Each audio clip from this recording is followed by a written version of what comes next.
Tresind Studio is the first Michelin-starred Indian cuisine restaurant I have ever tried. As a food lover, I always maintain an open mind when it comes to trying new restaurants, even if I suspect that the spices used may not align with my personal taste preferences. In the end, whether you like it or not is a matter of personal preference, and you will only know once you have tried it.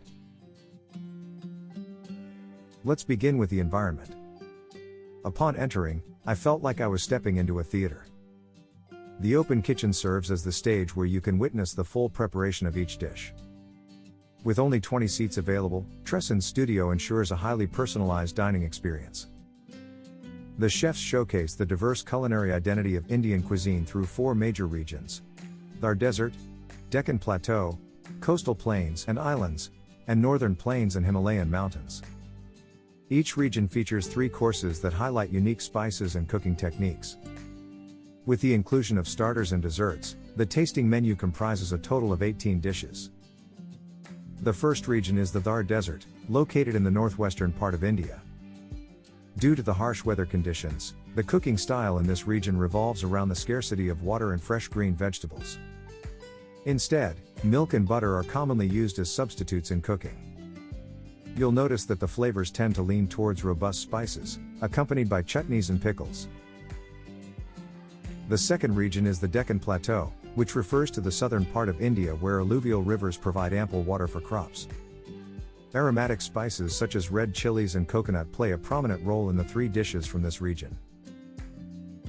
One of my favorite dishes is from the Coastal Plains and Islands region, which emphasizes the fusion of spices and abundant seafood. I especially enjoy the charred lobster tail, which features 2 types of curry. The inner one is a corn curry, while the outer one is a tamarind curry. The lobster tail is incredibly fresh and pairs perfectly with the corn curry, adding a touch of sweetness that complements the flavors. The last region is the Northern Plains and Himalayan Mountains, where the cuisine strongly reflects Persian and Turkish influences. You can find a rich tradition of rustic dairy products, breads, and kebabs in this region. It's not an exaggeration to say that I felt like I was in a small theater. Certain courses were accompanied by interactive elements, making the dining experience truly unforgettable. For those who enjoy cocktails, I highly recommend opting for the cocktail pairing. In the 11 glasses of pairing, you'll discover flavors such as bell pepper, yogurt, and more. That concludes today's video. If you're interested in exploring more fine dining restaurants and travel itineraries, don't forget to subscribe, like, and share. I'll see you in the next video. In other words, hold my hand.